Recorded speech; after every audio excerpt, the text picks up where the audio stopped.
Think about the last time you felt truly replaced, maybe by a new process, a piece of software, or even another person. What emotions did that trigger? We're diving into how AI might soon bring those feelings to a whole lot of white-collar workers. Welcome back to Unstruct.ai, where we untangle the future, one unstructured thought at a time. Today we're talking about some pretty stark warnings coming from Anthropic CEO Dario Amodei. He predicts AI could wipe out half of all entry-level white-collar jobs in the near future. Jordan, Alex, thanks for joining me. This isn't just about technology. It's about a seismic shift in our economy and society. It requires real conversation. Thanks, Alex, Sam. Always happy to jump into the deep end. Ready to break down what this could mean for everyone. Dario is predicting a potential unemployment rate as high as 20% within 5 years, urging AI companies to be transparent about what's coming. Alex, as an analyst, how do you see this playing out in the job market? It's a mixed bag, Sam. On one hand, AI is automating routine tasks, increasing productivity, especially in high-skill service sectors. But this also means fewer entry-level positions. We're already seeing companies pause hiring for back-office functions, opting for AI solutions instead. And it's not just entry level. AI's growing ability to synthesize ideas and generate content could impact a wide range of white-collar jobs. Look at code generation, for example. AI is already writing a significant portion of code, potentially impacting software engineering roles. That's a key point, Jordan. It's not just about robots replacing factory workers anymore. The nature of knowledge work itself is being challenged. Exactly. The Hacker News community is full of anecdotes of software engineers expressing the same fears. What's really interesting is that the source of the insights matter far less when an LLM can synthesize and summarize research.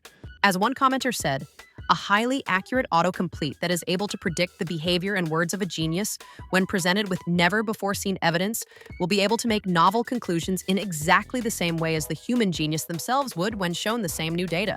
Autocomplete is intelligence. So, how do we navigate this shift? Are there any strategies to prepare for this change? Adaptability is key, Sam. Those who can learn to work alongside AI, leveraging it as a tool, will likely thrive. But it also requires a shift in mindset. I think it's good that people are nervous about this. I also think the nature of bullshit jobs will change. There will be fewer code monkeys and more prompt engineers.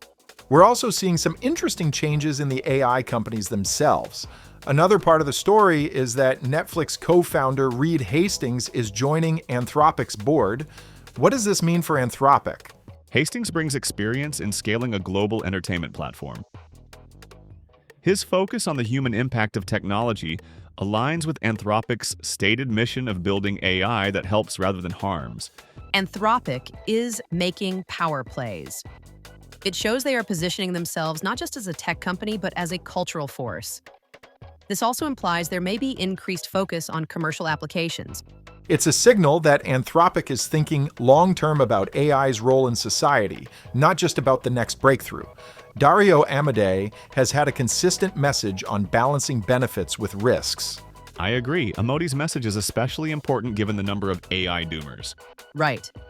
Many are interpreting the claim that AGI is coming in 5 years as a bad thing. Exactly. The AI field is near universal in predicting AGI timelines under 50 years, with many under Samonosnuru. This isn't some fringe view. So how do we navigate these fears and ensure AI benefits everyone, not just a select few? The first step is having a robust public discourse. People need to understand both the potential and the limitations of AI. This will help to ensure the discussion is productive and informed. The AI alignment discourse should really be progressive political discourse, not impenetrable nonsense. We also need to address the potential for AI to exacerbate existing inequalities. This means investing in education and retraining programs to help workers adapt to the changing job market. What about policy interventions? Are there any specific policies that could help mitigate the risk of AI-driven job displacement? A universal basic income, UBI, is one option, although it's a complex solution with its own challenges. Other policies could include stronger worker protections and investments in social safety nets. We might want to look at the potential for carbon tax, as this encourages more efficiency. So it's about preparing for potential negative outcomes while acknowledging the potential benefits? Exactly. We must avoid both technological utopianism and dystopian fear-mongering. AI is a tool, and like any tool, it can be used for good or ill. We need responsible development, ethical frameworks, and a proactive approach to addressing potential risks. All these models are also just multi-paragraph autocomplete at their heart and depend on the input text. Garbage in, garbage out. This episode was brought to you by Unstruct.ai, where we convert a simple question into a complete, multi-perspective conversation in under 10 seconds. So, Alex, Jordan, what final thoughts do you have for our listeners today? Stay informed, be adaptable, and don't be afraid to explore new skills and opportunities. The future is uncertain, but those who are prepared will be best positioned to thrive. Also, don't just consume information. Actively engage in the conversation. Share your thoughts, ask questions, and challenge assumptions. A great reminder both to avoid the cataphatic trap and to be wary of shiny new things. Thanks, everyone. And to our listeners, keep questioning, keep learning, and keep exploring the unstructured future. We'll catch you next time on Unstruct.ai.